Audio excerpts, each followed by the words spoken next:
اغفر لنا ما مضى يا واسع الكرم مولاي صل وسلم دائما أبدا على حبيبك خير الخلق كلهم يا رب بالمصطفى ولمقاصدنا واغفر لنا ما مضى يا واسع الكرم ila hadratin Nabi Mustafa Sayyidina Muhammad sallallahu alaihi wasallam wa ala alihi wa azwajihi wa dzurriyyatihi wa ahli baitihi ajma'in summa ila hadratin sahibi hadzal kitab khususan Asy-Syaikh As-Sayyid Ahmad Al-Hashimi nafa'ana bihi wa bi ulumihi wa bi karamatihi wa bi asrarihi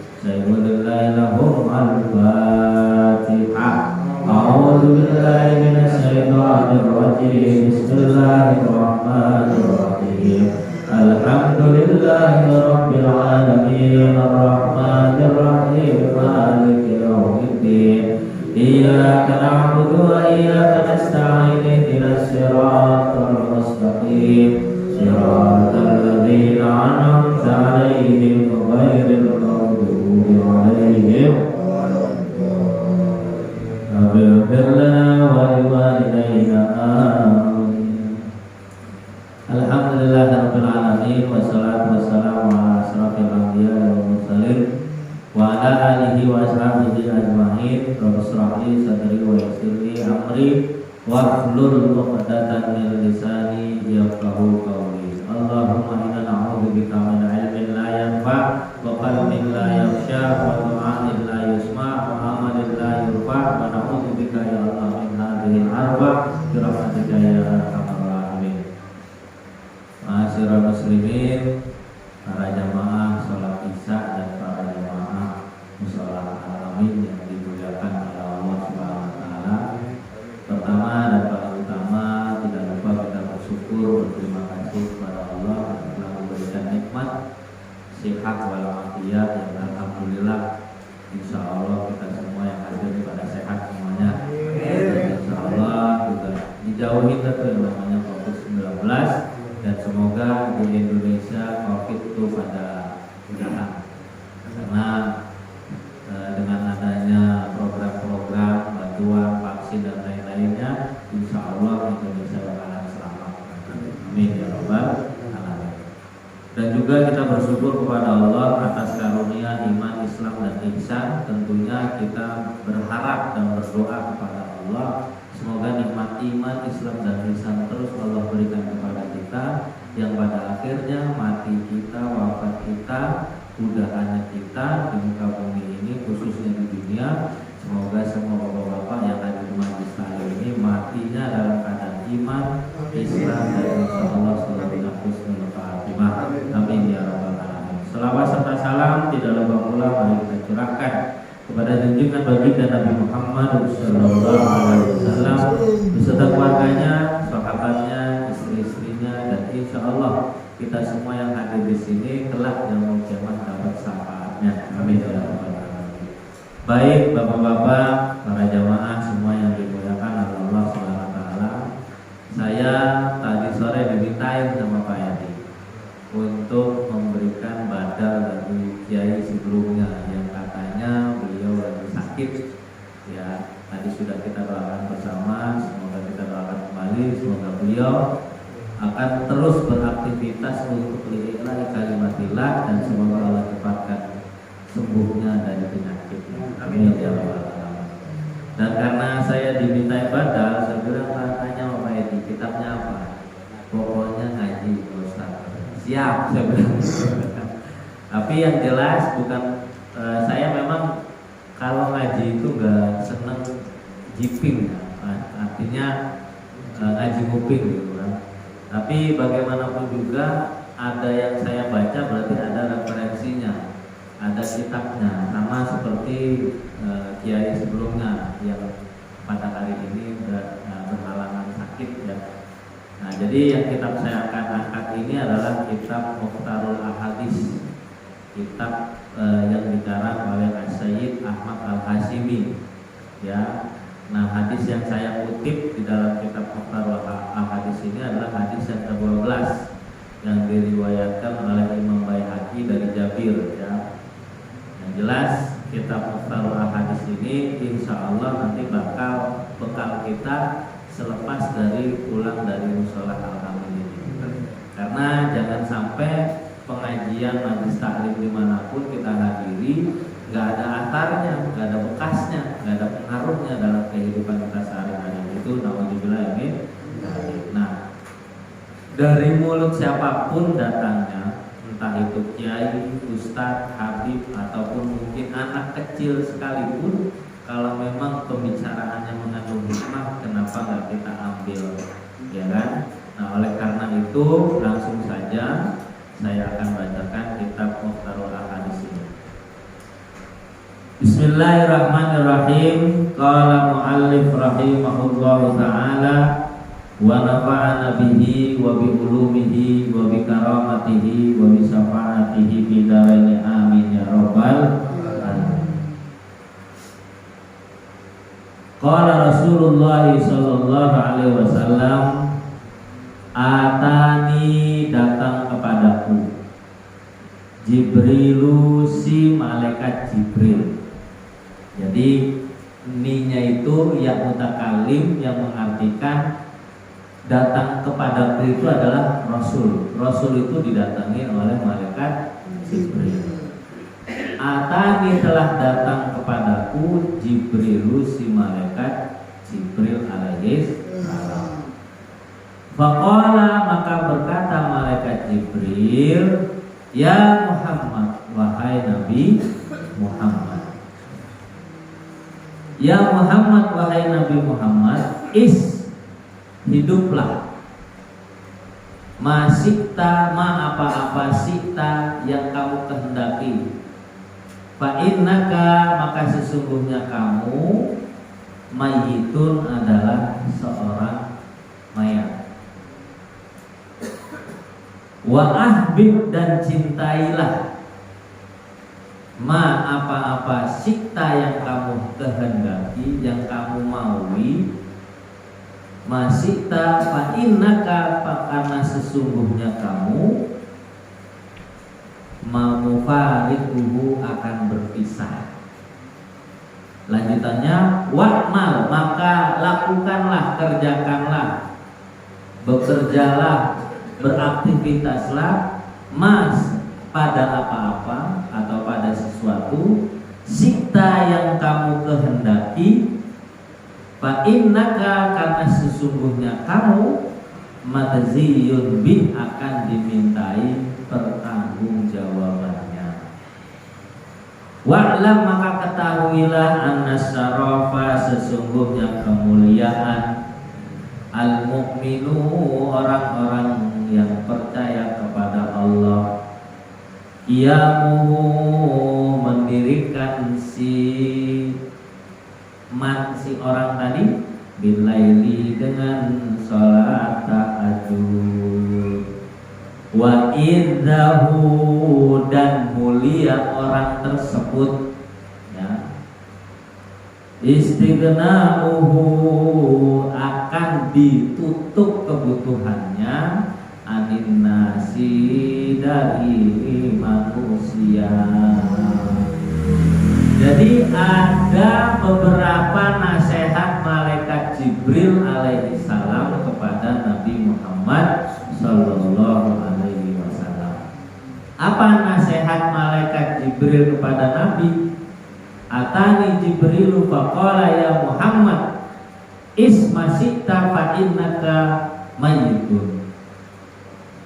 Hiduplah kamu sesuka hati kamu, mau sholat, mau nggak sholat, mau puasa, nggak puasa, mau baca Quran, nggak baca Quran, mau zikir, nggak zikir, mau angkat kedua tangan untuk berdoa ataupun tidak sama sekali berdoa, silahkan. Ya, itu pesan malaikat Jibril kepada Nabi Muhammad. Tapi seyogianya pesan malaikat Jibril kepada Nabi Muhammad juga diberikan kepada umatnya, yaitu kita ini.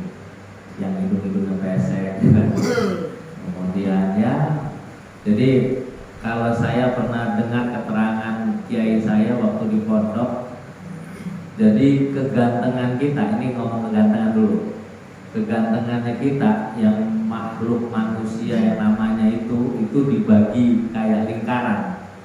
Jadi lingkaran yang bulat itu, Bapak visualisasikan aja karena nggak ada papan tulis. Bulat yang lingkaran ini itu dibagi dua, ya. Yang dibagi dua ini, nah dibagi dua berarti kan dapat setengah lingkaran kan? Nah setengah lingkaran ini adalah Nur Muhammad, kegantengan, keindahan, kebagusan apa yang dikeluarkan oleh Nabi Muhammad. Jadi kalau untuk urusan dunianya ganteng, gantengnya Nabi Muhammad itu separuh kalau dalam ukuran lingkaran. Nah setengah lingkaran lagi kan ini untuk siapa nih? Nah setengah lingkaran lagi ternyata itu bukan buat manusia, masih dibagi separuh lagi. Jadi setengah lingkaran dibagi setengah, gantengnya buat yang setengah ini adalah untuk Nabi Muhammad, yang setengah lingkaran lagi kan masih kosong nih, diparuh lagi jadi dua. Nah paroannya yang seperempat ini adalah untuk Nabi Yusuf alaihissalam, separuh sebelahnya ini untuk manusia. Nah jadi modelnya kayak kita ini lah. Kalau Nabi Yusuf kan makanya waktu itu kan pernah ada sejarahnya ketika wanita yang ada di kerajaan melihat Nabi Yusuf kan sampai terpotong gitu ya tangannya, sakit kayak gimana itu modelnya kalau tangan Nabi Yusuf sampai potong tangannya aja nggak berasa gitu lah. Nah setengahnya itu untuk manusia. Nah karena ini Nabi Muhammad ini memang orang yang paling perfeksionis, paling sempurna, baik dari wajahnya, baik tingkah lakunya, tapi tetap masih dikasih tahu sama malaikat Jibril. Tapi sesungguhnya itu bukan untuk kepada Nabi Muhammad, tapi juga kepada umat-umatnya. Jadi pesan pertama, kita disuruh hidup sesuka hatimu. Mau ngapain aja silakan. Mau caci maki, mau memuliakan orang silakan. Mau memuji ataupun dengki silakan. Mau nanti katanya bergaya apalah kita ini silakan. Tapi ingat, fa innaka mayyitun, sesungguhnya kamu itu calon mayat. Kalau udah calon mayat berarti nanti bicaranya adalah amal baik dan amal buruk. Selama di muka bumi ini, di dunia ini, kita banyak perannya apa? Peran baik apa peran buruk? Jangan-jangan umurnya umat Nabi Muhammad itu kan antara 62 sampai 63 tahun. Taruh misalkan Bapak umurnya 63 tahun. 33 Bapak ngeblangsang, artinya sering berbuat dosa. Kemudian 30 sisanya berarti kan tinggal 30 tahun. 33 tambah 30 berarti 33 tahun ngeblangsang alias jadi ahlul maksiyah, ahlul ghibah, ahlul namimah, banyak lah. Tukang ngomongin orang, ahli ngomongin orang, ahli ngegosip, ahlinya tukang sumpah palsu, ahlinya tukang caci maki, mengumpat, banyaklah. 33 tahun kita ngeblangsat, 30 tahun kita taruhlah taubat karena kita eling gitu kan. Kira-kira kalau hitung-hitungan matematik gitu ya, 33 ngeblangsat, ahli dosa, 30 tahun ahli pahala. Masih kurang apa? Gimana Pak? Pasti masih kurang. Nah, masih kurangnya ini berarti sudah dinotifikasikan atau diberitahukan bahwa kita ini bakalan calon penghuni ataupun mayat yang nanti bakalan dihabisin sama malaikat mungkar nakir karena ahlu dosa. Nah, karena itulah akhirnya Nabi Muhammad diingatkan oleh malaikat Jibril alaihissalam, lagu-laguanlah sesuka kamu, tetapi sesungguhnya ini kamu adalah calon mayat. Kalau udah calon mayat berarti kita nggak boleh semaunya, dari mulai apa aja lah, ya, dari mulai apa saja. Nah itu nasihat yang pertama, isma sita fa innaka mayyitun. Dan kenapa Pak mayat-mayat ini kalau dia selamat pada 6 pertanyaan di dalam kuburnya, berarti dia sudah termasuk kategori orang yang tinggal menunggu. Namanya juga alam barzah. Makbarah itu adalah alam barzah. Barzah itu artinya penantian. Kalau dia memang sukses dalam 6 pertanyaan itu, ma rabbuka wa ma nabiyuka wa ma kitabuka, ya, aina kiblatuka, ya kan? Kemudian wa ma ikhwanuka, siapa Tuhanmu, siapa nabimu, apa kitabmu, kemana arah kiblatmu. Kemudian siapa saja teman-temanmu, ya, ada 6 pertanyaan bisa dijawab. Allahu Rabbi, Muhammad Nabi, gitu kan, terus. Dan itu nggak bisa diapalin di dunia ini. Itu yang menjawab adalah amal kita. Mau kayak apa kencangnya apalan kita selama masih di dunia, kalau amalnya buruk, nah ntar jawabannya itu bakalan meleset terus. Apalagi maaf, yang kita baca bukan lagi Al-Quran, yang kita baca bukan lagi zikir, yang kita baca bukan lagi hal-hal yang baik, maka itu tidak akan bisa menjawab. Nah, inilah maksud daripada hiduplah kamu, karena sesungguhnya kamu ini adalah calon mayat. Mengenai mayat atau orang mati, mayat yang secara kasat mata adalah tidak memiliki ruh. Nah, ini kita masuk kepada urusan filosofi, makna sejati. Mayat, kalau kita lihat orang, misalkan kalau udah kita dibacakan inna lillahi wa inna ilaihi raji'un, berarti dia udah mati dan dia jadi mayat. Tapi sesungguhnya mayat yang aslinya itu kita yang masih hidup sebenarnya. Sekarang kenapa kok orang mati dibilang mayat? Orang mati itu dikatakan sebagai orang yang tidak berdaya apapun. Kita tahu hari ini jam 8:15, nanti apa yang terjadi jam 9 nanti? Itu tandanya kita ini mati, tidak tahu apa yang terjadi nanti besok itu seperti apa. 1 jam lagi itu bagaimana? Istri kita nanti kayak apa? Anak kita pulang dari sini lagi apa? Kan kita nggak ada yang tahu. Nah, mayat yang secara sejati itu memang ada di kehidupan kita ini. Mengapa orang hidup masih dikatakan mayat? Karena memang orang hidup itu tidak akan pernah tahu apa yang terjadi 1 menit pun yang akan datang. Apalagi yang sudah mati, benar-benar tidak ada ruhnya. Yang ada ruhnya aja kita ini adalah mati benar. Makanya iklan rokok, tahu Pak, iklan rokok Lostamasta, semboyannya apa? Semboyannya adalah bikin hidup lebih hidup. Artinya kalau kita urusan dunianya, kalau lu merokok pakai Starmil, jadi hidup gaya lu. Tapi kalau makna filosofinya, bagaimana orang hidup tapi dia punya jiwa yang hidup. Kan selama ini kan orang hidup kayak orang mati, gitu. Maka di sini pesannya ada mati secara kasat mata, ada mati yang sejati. Nah, mati yang sejati ini bagaimana orang hidup yang dalam keadaan mati tidak tahu apa yang terjadi 1 jam, 2 jam ke depannya, itu biar kita tetap masih eksis hidupnya. Makanya para wali, para kekasih Allah itu hidupnya makanya anteng aja.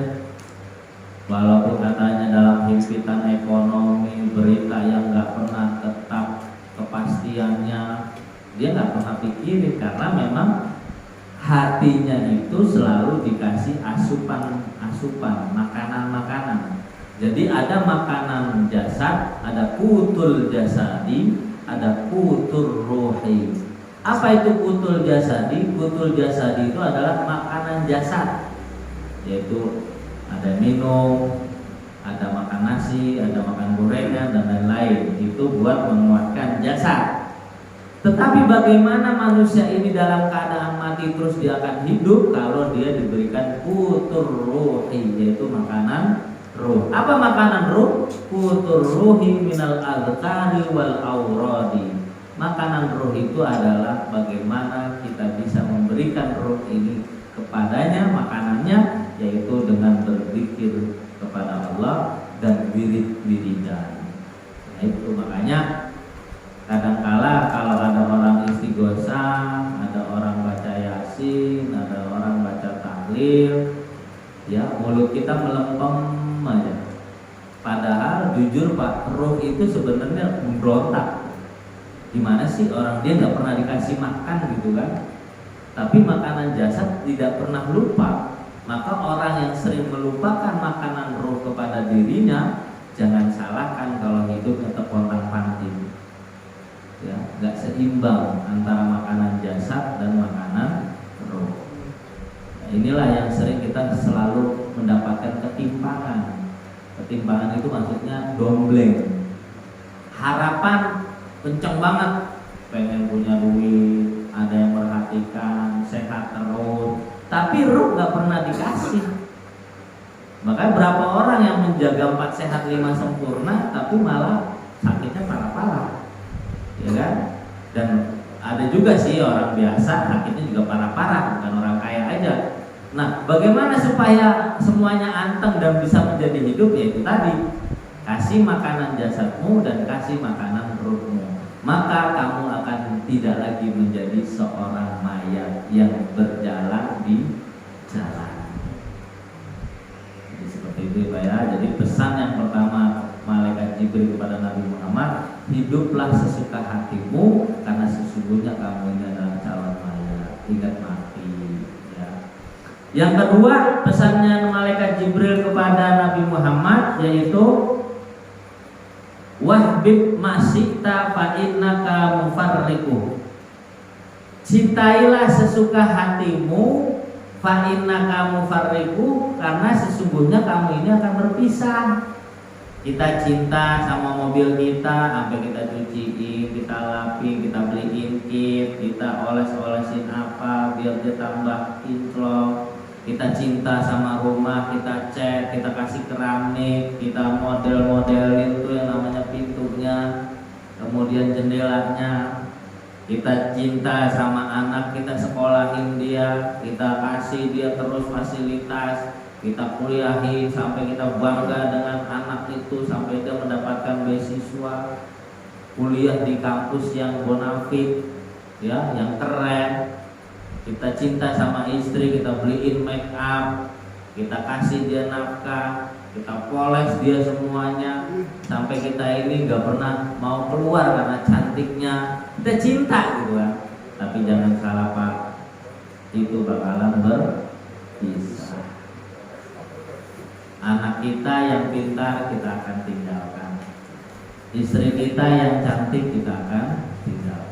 Rumah kita yang besar, tanah kita yang banyak, deposito kita di mana-mana, semuanya akan ditinggalkan. Tinggal kita seorang diri nanti yang bakalan dimintai pertanggungjawabannya.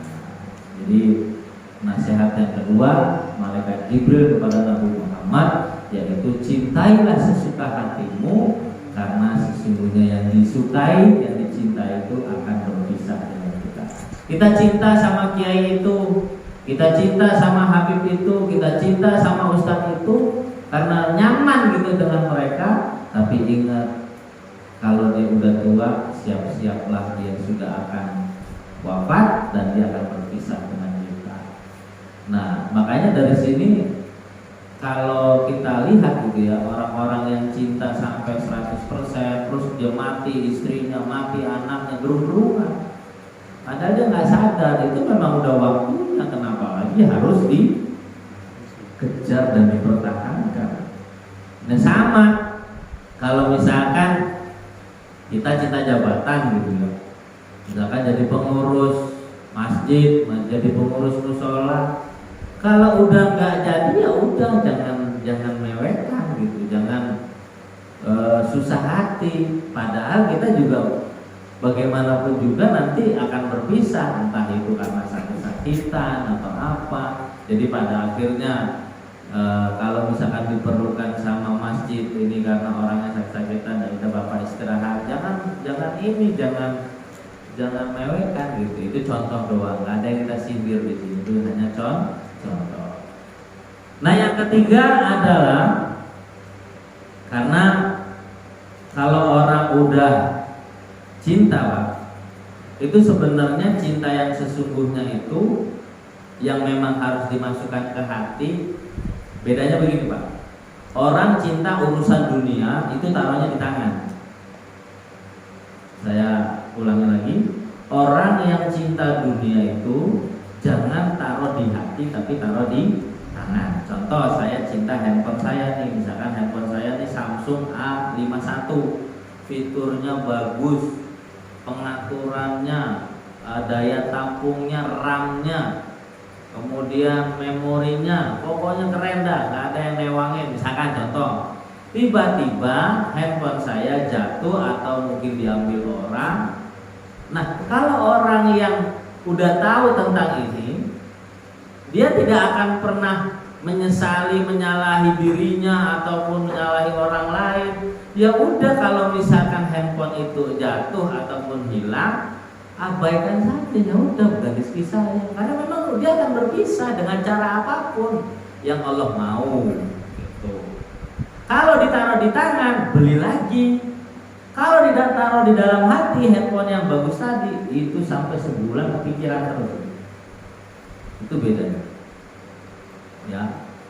Jadi urusan dunia, apapun yang berkaitan dengan dunia itu taruh di tangan. Tapi kalau urusan yang ditaruh di dalam hati adalah nama Allah sajalah. Makanya kenapa perempuan itu cepat tua? Karena perempuan itu beda dengan laki-laki. Kalau perempuan, apapun yang dia lakukan pasti masuknya langsung ke sini, langsung ke hati.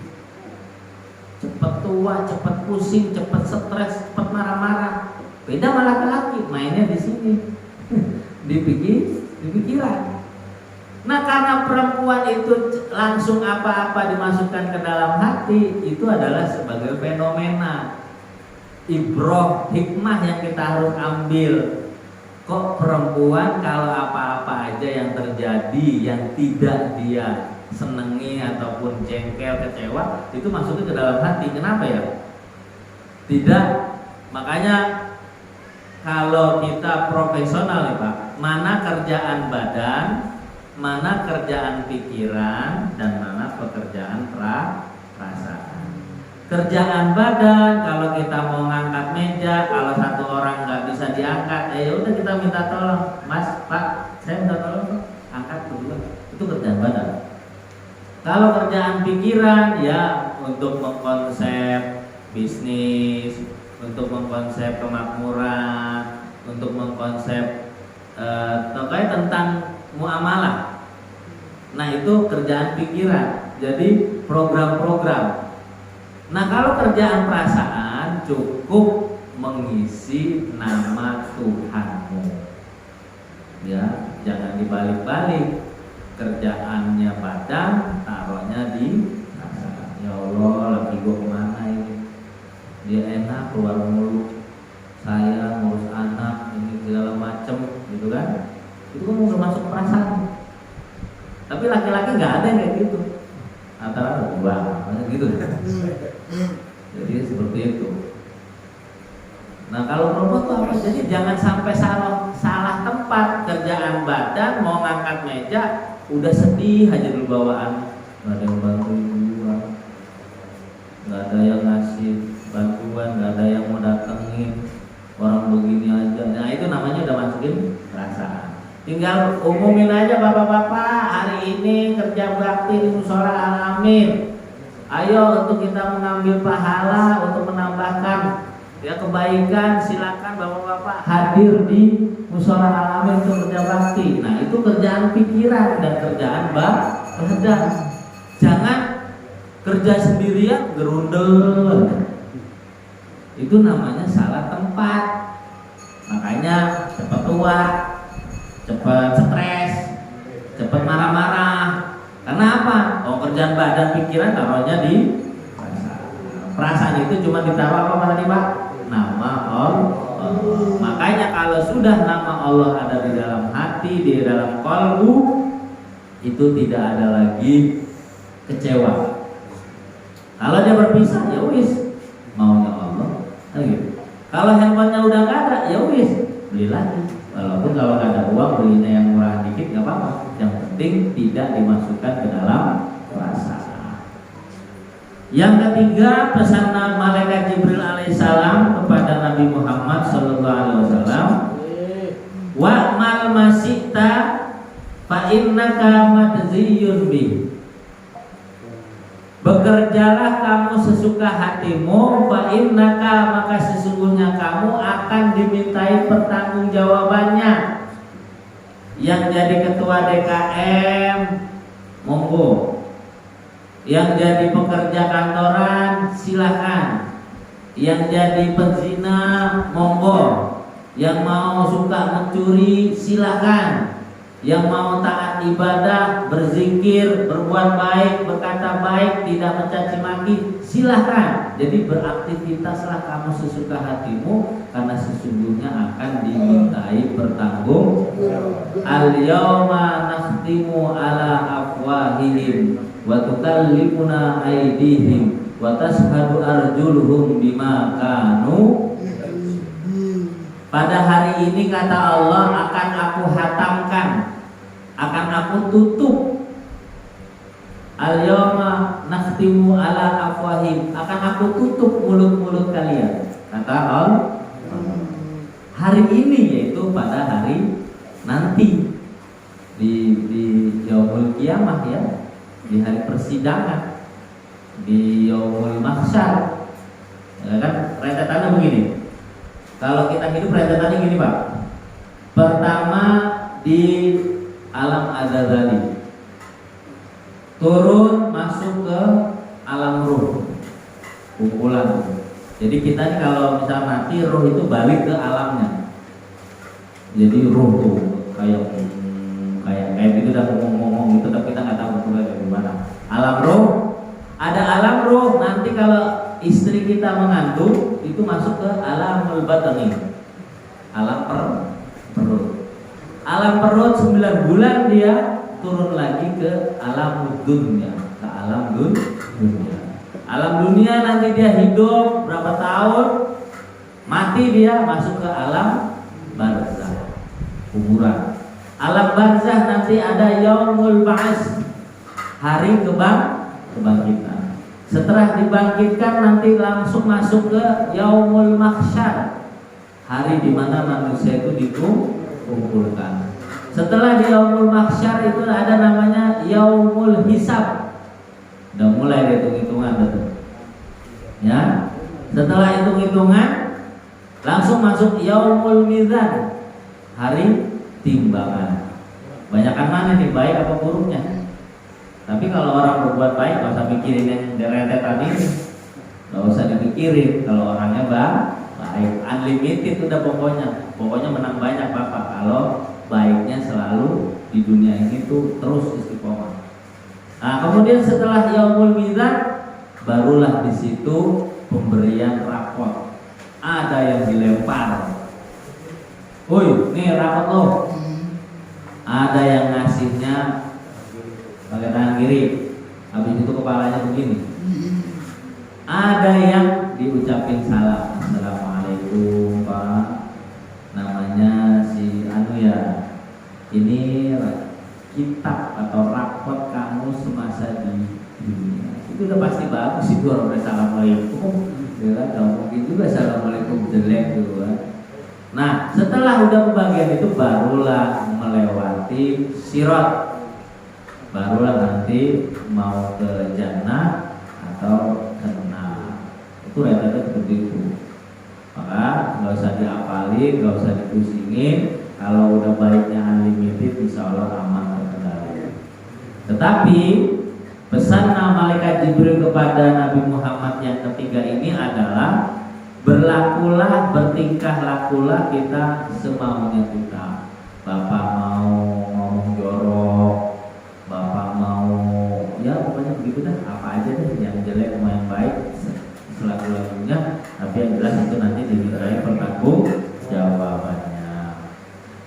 Lanjutannya di dalam hadis muqarrar hadis ini adalah wa'lam, ketahuilah anna syarafal mu'min qiyamuhu bil lail. Bapak-bapak yang dimuliakan oleh Allah Subhanahu wa taala, ketahuilah ada pesan terakhir yang disampaikan kepada Nabi Muhammad oleh malaikat Jibril. Nah, pesan terakhir ini ternyata amalan-amalan para kiai kita, amalan-amalan para aulia kita, amalan-amalan para habaib kita. Apa itu? Anna syarafal mu'minu, sesungguhnya kemuliaan seorang yang benar-benar percaya atau orang mukmin itu adalah qiyamuhu bil laili, mendirikan sepertiga malam. Orang lain pada asik ngorok, orang lain pada asik begadang, nonton apa tahu ya, nonton dangdutan, atau nonton bola, atau nonton apa. Orang lain sibuk dengan memutar mimpinya. Tapi kita di sepertiga malam antara jam 2 dan jam 3 kita terbangun, kemudian kita mengambil air wudhu ataupun mandi dulu baru ambil air wudhu, dan kemudian kita laksanakan sholat malam, yaitu sholat tahajud. Apa sih ribetnya Pak? Pahalanya, istimewanya sholat tahajud. Allah berfirman, wa minal laili fatahajjat bihi nafilatan lak asa ayyab'atsaka rabbuka maqamam mahmuda. Wa minal laili, dan dari sebagian malam antara jam 2 dan jam 3 fatahajjat, maka bertahajudlah. Nafilatan lak, sebagai nilai tambah, sebagai tambahan Pak, sebagai amunisi kita nanti di kehidupan dunia ini. Makanya orang-orang tahajud itu muka-mukanya ceria, kehidupannya selalu dapat solusi. Kemudian gak pernah tuh yang namanya susah yang berkepanjangan, gak pernah. Makanya kiai-kiai yang alim, yang alama, kiai-kiai kampung, kiai-kiai pesantren, para habaib gitu ya, hidupnya itu santai aja gitu. Karena dia percaya bahwa janji Allah itu tidak akan meleset dan pasti akan dipenuhi, yaitu sholat tahajud ini.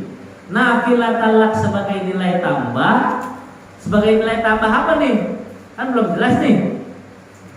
Akhirnya Allah menjelaskan, asa ayyab'atsaka, semoga kamu diutus, ayyab'atsaka, kamu akan diutus, ditempatkan kamu maqamam mahmuda, di tempat yang beda dengan orang lain, yaitu di tempat yang terpuji.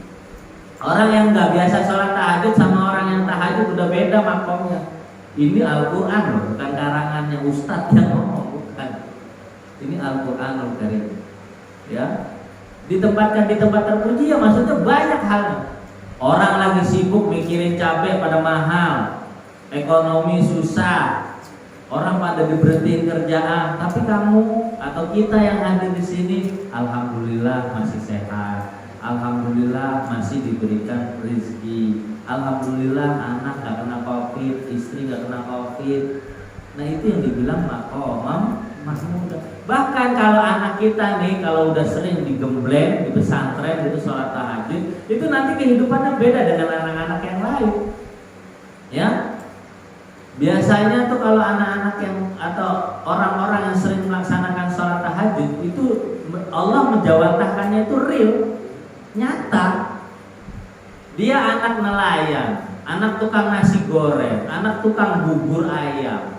Nanti saya jabarkan juga nih antara tahajud yang menurut kacamata syariat dan tahajud menurut kacamata hakikat.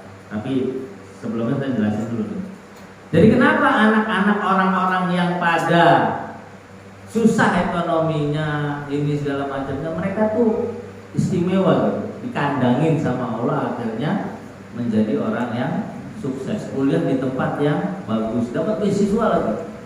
Ternyata sholat tahajud itu kalau boleh kita sedikit pretelling gitu ya Pak ya, selain kita melakukan sholat tahajud yang benar-benar syar'i ya, artinya di sepertiga malam itu jam 2 malam atau jam 3 malam kita terbangun untuk mengingat pada Allah. Tapi sesungguhnya ada juga tahajud menurut hakikat. Apa itu tahajud menurut filosofi? Bagaimana manusia yang dalam keadaan gelap gulita, tidak mengerti apa besok itu terjadi, tapi dia tetap mengingat kepada Allah dimanapun dan kapanpun. Itu tahajud secara filosofi. Jadi ada tahajud yang dikerjakan pada jam 2 dan jam 3 malam karena dia ngecas terus kepada Allah. Orang lain pada sibuk, tapi juga ada juga orang yang tahajud, ya, baik itu tahajud di malam hari ataupun tahajud di kesehariannya. Lah kita ini kan semuanya gelap kan Pak, nggak ada yang tahu besok itu seperti apa. Tapi dia zikir khofinya tetap jalan. Allah, Allah, Allah, Allah, Allah, Allah. Ya. Kemudian ingat ada angin puting beliung, dia selalu mengambil ibrah, hikmah. Akhirnya dia membesarkan nama Allah. Astagfirullah. Makanya kalau kata Gus Dur, kenapa supir ugal-ugalan itu masuk surga? Kenapa Pak? Ada yang tahu? Kata Gus Dur ya? Saya ada resep buat kalian, kata Gus Dur, almarhum almarhumlah. Kenapa supir ugal-ugalan itu masuk surga? Kok bisa gitu? Karena supir ugal-ugalan itu mengajak orang untuk ingat kepada Allah. Coba kan, Bapak lihat kalau supir ugal-ugalan banyak orang ngaji. Astagfirullah. Ya Allah ya Karim, subhanallah, inna lillahi wa inna ilaihi raji'un. La haula wala quwwata illa billah. Ngaji mulu. Artinya apa? Itu candaannya Gus Dur, candaannya Gus Dur. Tapi kalau kita telah lebih dalam lagi, ternyata memang orang-orang yang selalu ingat kepada Allah, baik zikir jahar ataupun zikir khafi, itu menandakan dia itu lisannya basah menyebut nama dan dia telah memberikan makanan ruh. Hidup itu sebenarnya simpel kalau kita udah sering ngaji tasawuf Pak. Tapi kalau kita ngaji syariat itu yang ada berantem mulu Pak. Kalau apalagi kalau dia baru melek gitu, udah main salah-salahin aja, main kafir-kafirin aja, ya nggak sesuai. Nah ini menurut pendapat saya begini. Biasa kalau orang yang baru melek tentang agama itu kasar masih. Tapi kalau orang yang sudah pesantren, terus dalamin lagi tasawufnya, ngaji rasa. Jadi ada ngaji rasa, ada ngaji raga, ada ngaji asal. Ya, jadi di dalam apa namanya? Ada ngaji raga, ada ngaji cipta, dan ada ngaji rasa. Ngaji raga kita ngerasain semua nikmat yang diberikan oleh Allah. Ngaji cipta, pikiran kita selalu membesarkan Allah. Ngaji rasa, hatinya tidak pernah lupa kepada Allah. Selesai, gak usah ngaji lagi, itu aja. Tergala. Padahal sebenarnya endingnya itu doang semuanya. Orang kalau udah ngaji tasawuf itu Pak, udah bawaannya eling terus, manunggaling Gusti. Di badan dia ingat Allah, di pikiran dia ingat Allah, di hati dia ingat Allah. Makanya ngaji raga, ngaji cipta, dan ngaji rasa. Udah keluar dari sini jadi sesi didengar. Tapi jangan ngaku Tuhan, nanti di penjara lagi kayak di Aeden. Ya, di Aeden ngaku malaikat Jibril, penjara masa malaikat di penjara kan nggak lucu. Ahmad Musaddiq ngaku Nabi di penjara kan lucu. Nah, jadi seperti itu. Maka orang-orang yang selalu mendirikan malam sepertiga malamnya dia akan mulia sesuai dengan tadi ayat Al-Quran, yaitu maqamam mahmuda. Orang yang punya usaha tahajudnya melek, ya malamnya dia melek melakukan tahajud, usahanya dilancarkan oleh Allah. Orang yang dalam keadaan sudah tua, sudah renta, tapi Allah masih jaga matanya, Allah masih jaga giginya, Allah masih jaga kakinya, nggak ada asam uratnya. Karena kenapa? Tahajudnya. Apalagi ditambah misalkan udah tua nih, pada tua nih misalkan nih, ya saya juga tua juga sebenarnya Pak. Kita ini hidup di bolak-balik aja sebenarnya. Cuma Bapak tahun berapa, saya tahun berapa, jadi kesannya Bapak dulu yang tua. Aslinya itu kita udah muter-muter aja Pak. Makanya kan Bapak kan pernah kayak gini gak? Atau Mas ya? Kayaknya gue pernah lewat sini deh. Pernah gak? Kayaknya saya pernah masuk ke ruangan ini deh. Karena kenapa? Loncatan massa jumper.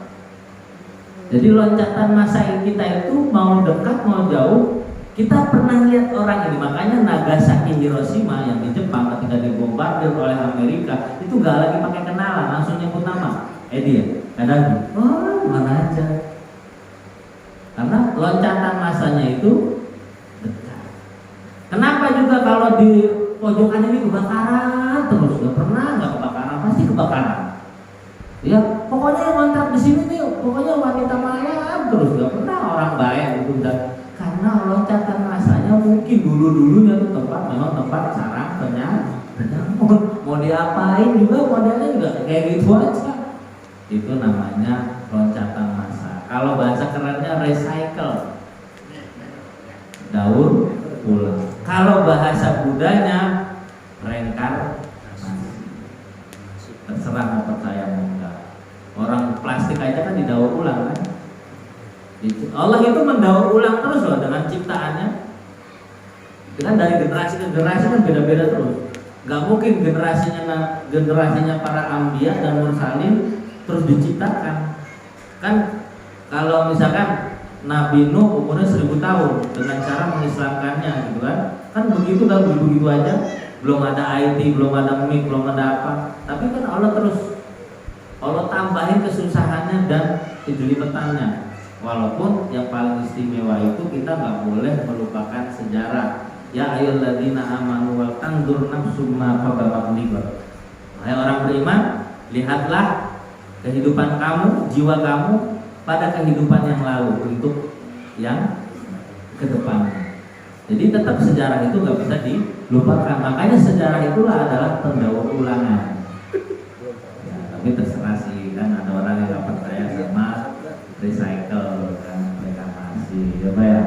Bapak juga pernah kan ngerasain tuh, pokoknya kayak gitu dah. Saya aja kayak gitu juga. Kayaknya gue pernah kemari deh, tapi kapan gitu kan. Nah itu namanya loncatan massa. Jadi kalau orang ingin bahagia, kembali lagi ke laptop, orang yang ingin bahagia fid-din wa dunya wal akhirah, lakukan sholat tahajud. Janji Allah dan janji Rasul jelas. Kalau janji Rasul, sarafal mukmin akan bahagia, akan diistimewakan. Jadi antara karim dan saraf itu sama. Sarif dan karim. Ya, karim itu mulia, sarif itu juga mulia. Tapi mulianya lebih muliaan sih saraf. Nah, itu janjinya Rasul, di janjinya Allah maqamam mahmud. Insya Allah nggak ada susahnya. Kalau bapak susah juga berarti tahajudnya ada yang salah itu, wudunya nggak benar itu kan. Kalau misalkan tahajud itu kan semuanya mencakup semua, wudunya, sholatnya, pakaiannya, sajadahnya. Kan orang itu kan harus bersih badan, bersih tempat, sama bersih badan, tempat, sama satu lagi, bukan. Jadi badan, tempat, sama pakaian. Ya, badan, tempat, sama pakaian. Nah, kalau bapak misalkan di rumahnya anaknya keluar masuk ke rumah, kan najis tuh, dia habis nginjek apa, terus bapak sholat di situ, nah itu bisa menangguhkan gitu. Makanya rumah-rumahnya kiai-kiai itu kalau ini dia sholat di tempat khusus. Bahkan kalau misalkan anak kecil dilarang masuk gitu kan, artinya anaknya gitu. Karena kalau dia udah untuk kepada Allah itu memang disterilkan dari najis itu, baik najis mukhafafah, najis mutawasithah, dan najis mughalladah. Nah, jadi kalau misalkan tahajud masih ngebelangsak juga ya perlu dikoreksi lagi. Dan terakhir, wa izzahu istighna'uhu anin nas, dan akan diberikan kemuliaan ya kepada orang yang selalu hatinya itu kaya.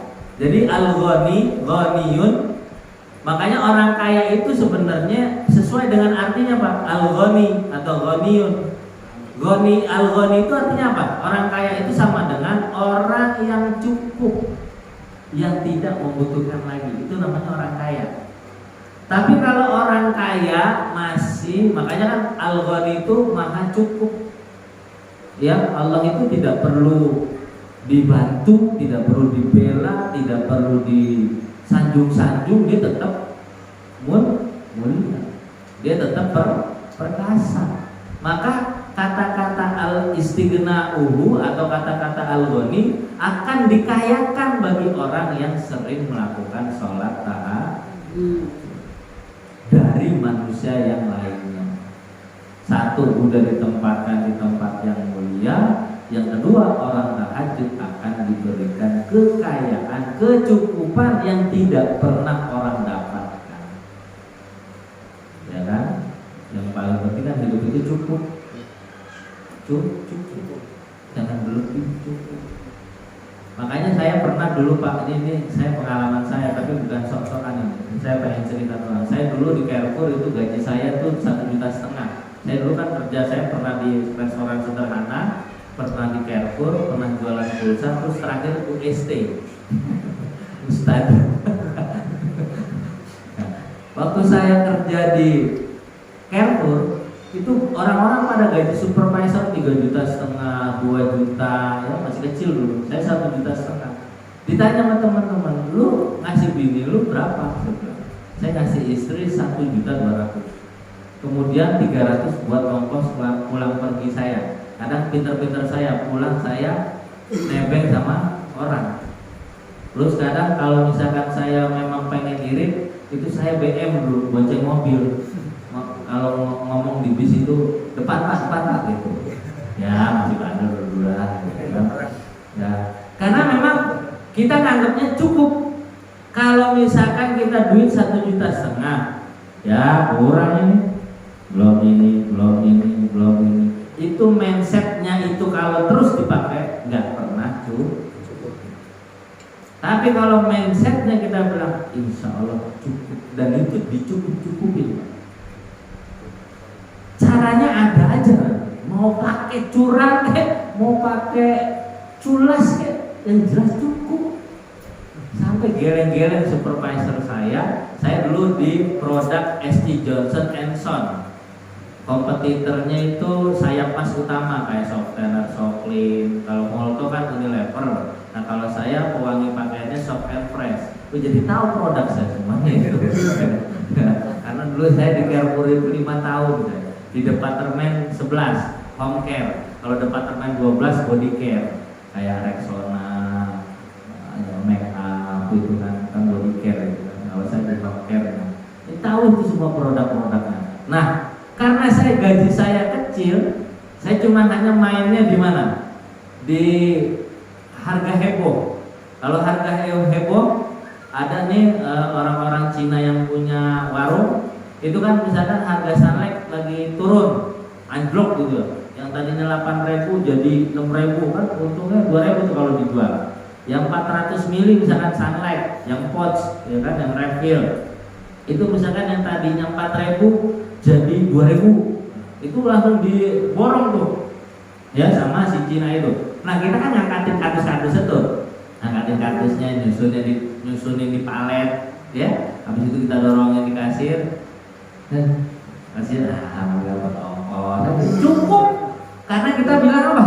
Cukup. Akhirnya otak ini muter bagaimana bertahan, karena mindsetnya udah cukup, akhirnya badannya terbangun untuk melakukan cukup. Coba kalau misalkan mindsetnya nggak cukup ini, udah terus muter badan juga diikutin juga, nggak cukup. Gimana misalnya?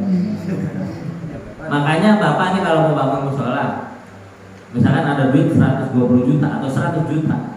Pengalaman saya juga waktu bangun musola Ar-Rahmah, ya Ar-Rahman yang di Pulau Gadung, itu uang amalnya cuma 92 juta. Cuman akhirnya aku ngabisin duit semuanya 530 juta.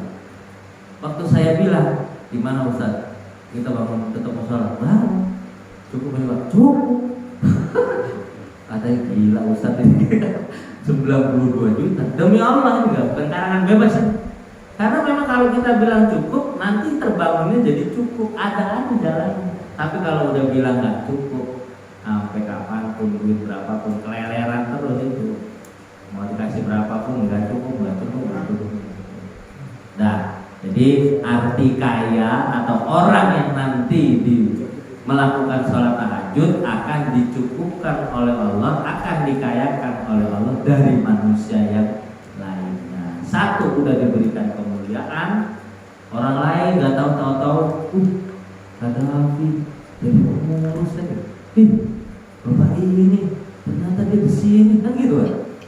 Nah itu tanpa kita sadari ternyata orang itu punya andalan untuk melakukan sesuatu yang terpuji. Tapi keterpujiannya dia ini bukan untuk dipamerkan pastinya. Lillahi ta'ala. Baik, Bapak-bapak yang dimuliakan oleh Allah Subhanahu wa taala, pada kesempatan ini benang merahnya adalah, kesimpulannya adalah pesan malaikat Jibril alaihissalam kepada Nabi Muhammad yang pertama, hiduplah sesuka hatimu, kamu ini calon mayat. Dan calon mayat pasti yang dilihat adalah amal baik. Amal baik kita banyak, insya Allah beres semua. Yang kedua, pesan malaikat Jibril kepada Nabi Muhammad, cintailah sesuka hatimu, anakmu, hartamu, mobilmu, rumahmu, tapi sesungguhnya mereka akan berpisah. Jadi yang sedang-sedang saja, gila-gilaan. Yang terakhir, berlakulah, bersikaplah, bekerjalah juga sesuka hatimu. Sesungguhnya apa yang kamu sudah kerjakan itu nanti ditanya. Kita kaya, Kadafi, duit lu tuh segitu, kemarin buat apa aja? Itu ditanya. Nah yang pesan singkatnya juga, dan itu penekanan ya. Wa'lam, kata malaikat Jibril kepada Nabi Muhammad, wa'lam ya Muhammad, ana syarafal mu'minu qiyamuhu bil lail. Ya, kemudian wa idzahu istighna'uhu 'anil nas. Jadi stressing, ada penekanan malaikat Jibril kepada Nabi Muhammad. Nasihat terakhirnya adalah, ketahuilah kemuliaan seorang mukmin, keindahan dalam menjalani kehidupannya adalah mereka yang menjalankan tahajud, karena dengan bertahajud dia akan mendapatkan kemuliaan, tempat yang dikhususkan, dan juga akan diberikan kekayaan yang cukup kepada dirinya di antara manusia yang dari sini. Ada yang nanya, nggak usah ya, nanya lah. Kalau nanya orang tadi Israel lah, orang Yahudi nanya mulu. Ada yang nanya Pak? Nggak ada ya, cukup ya. Ya makan aja dah. Ada. Ada ya? Ada nggak? Nggak ada. Ya, ada yang nanya ada begini semua. Ya udah, kalau memang nggak ada yang nanya, saya akhiri. Mudah-mudahan apa yang kita sudah sampaikan ini menjadi ilmu yang bermanfaat buat kita semuanya, dan semoga kita selalu diberikan karunia anugerah oleh Allah yang tanpa henti-hentinya, dan insya Allah jannah di depan kita semuanya. Amin ya rabbal alamin. Kurang lebihnya mohon maaf apabila ada kata-kata yang salah dari saya ataupun yang kurang berkenan, mohon dimaafkan yang sebesar-besarnya. Wallahul muwaffiq ila aqwamit thoriq. Assalamualaikum warahmatullahi wabarakatuh. A'udzu billahi minasyaitonir rajim. Bismillahirrahmanirrahim. Allahumma shalli ala sayyidina wa habibina wa syafiina wa karimina tuqina maulana Muhammad wa sallim radhiyallahu ta'ala an kulli sahabati Rasulillah ajma'in. Hamdan syakirin, hamdan ta'amin, hamdan muwafiqin wa huwa madida.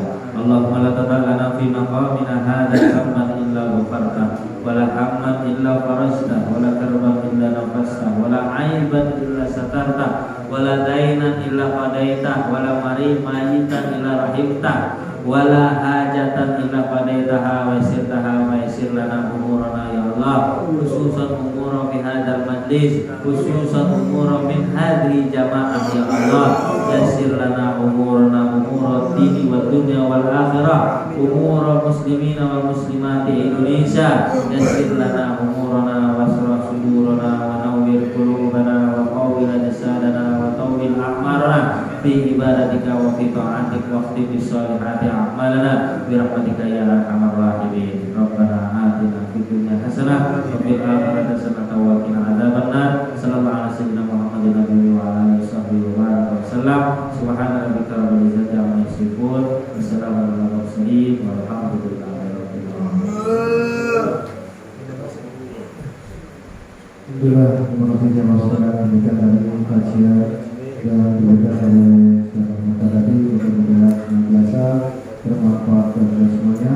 Dan jangan lupa kalau setiap malam Ahad dan juga Ahad besok itu adalah Ahad yang ketiga seperti biasa kajian kita masuk Ustaz oleh Ustaz Muhammad tadi. Insyaallah di depan itu kita akan kajian tersebut. Terima kasih kepada semua atas semuanya. Assalamualaikum warahmatullahi wabarakatuh.